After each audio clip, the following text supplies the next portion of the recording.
Let's solve these 4 questions listed in the previous video. The 16-bit 2's complement representation of an integer is given here. What is its decimal representation? 2's complement representation denotes that the value is a negative number in decimal.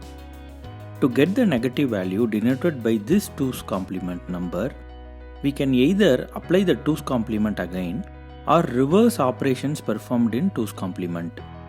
You might be surprised to hear that taking 2's complement of the 2's complement gives the actual value. Yes, that is true.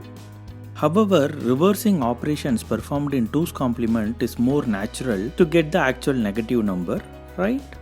Hence, we would follow this method in this video. You can try to resolve all problems discussed in this video with the first approach, that is, applying the 2's complement again to get the actual value. To reverse a 2's complement, we have to subtract 1 from the value first because we did addition of 1 while going from actual value to 2's complement. Second, we need to invert 0 to 1 and 1 to 0 because we inverted 1 to 0 and 0 to 1 while going from actual value to 2's complement. So let's solve this problem. First, subtract 1 from the binary representation.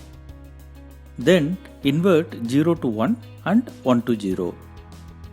Thus, the value represented by the 2's complement number is minus 11 because 1011 is nothing but 11 in decimal. Again, note that 2's complement always represent a negative number. That's why we have minus 11. Let's solve the next question. N is a 16-digit binary number. The 2's complement representation of n is F78F in base 16. What is the 2's complement representation of 8 times n? First, convert the 2's complement representation in hexadecimal to binary. To do that, we need to replace each digit in hexadecimal representation with the respective 4-digit binary number. Second, we need to find the actual value represented by the 2's complement. We can reverse the 2's complement to get the actual negative number. To do that, we have to subtract 1 from the 2's complement. Then we have to invert 0 to 1 and 1 to 0. Now we have actual value represented by the 2's complement. Next, we need to find the product of 8 times n. To multiply a binary number by 2, we can simply shift all bits by 1 position left.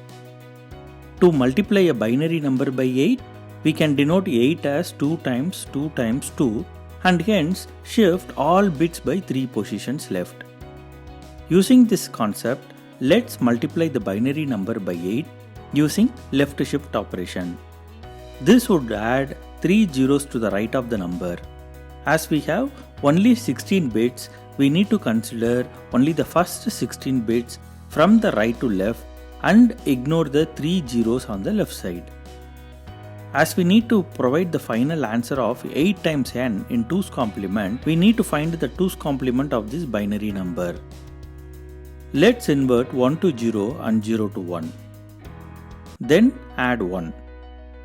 If the answer needs to be given in hexadecimal representation of 2's complement, we can group every 4 consecutive digits and assign the respective hexadecimal value. Thus, the answer is BC78 in base 16. Let's solve the third question. What is the 16-bit 2's complement representation of 55 in base 10, minus 17 in base 10 and minus 469 in base 16? Let's take 55. Note that 2's complement always denote a negative number. Hence, the 2's complement of 55 would denote minus 55 only. First, convert 55 in base 10 to binary using the division rule. As we need 16 bits, add required number of zeros to the left. Then apply the formula to find the 2's complement. That is, invert 1 to 0 and 0 to 1. Then add 1 to the value. Thus, we got the answer for 55 in base 10. Next, look at 17 in base 10. The binary representation of 17 is shown here. Invert 1 to 0 and 0 to 1. Then add 1 to the value. Thus the 2's complement of minus 17 is found. Let's find the 2's complement of 469 in base 16. The binary equivalent of 469 is shown here. First, we need to invert 1 to 0 and 0 to 1. Then add 1. Thus, we have found the 2's complement value of 469. Always remember that 2's complement is used to denote a negative number only. Let's solve the final question. X and Y are two 8 bits 2's complement. What is their product in 2's complement? First, find the actual value represented by these two 2's complement. To do that, we have to subtract 1 and invert 0 to 1 and 1 to 0. Thus, the actual value is minus 6 and minus 120 respectively. If we multiply these two numbers, we would get 720. Using the division rule, we can find the binary representation of 720. We can keep only 8 bits because complements given in this question are using 8 bits only. Hence, we need to ignore the 2 binary digit on the left. Finally, we have to convert the binary value to its 2's complement by inverting 1 to 0 and 0 to 1 and then adding 1. Thus, we have the answer for this question. In the next video, I will show how CPUs in computers identifies that a given binary digit is 2's complement representing a negative number. Thank you for watching this video.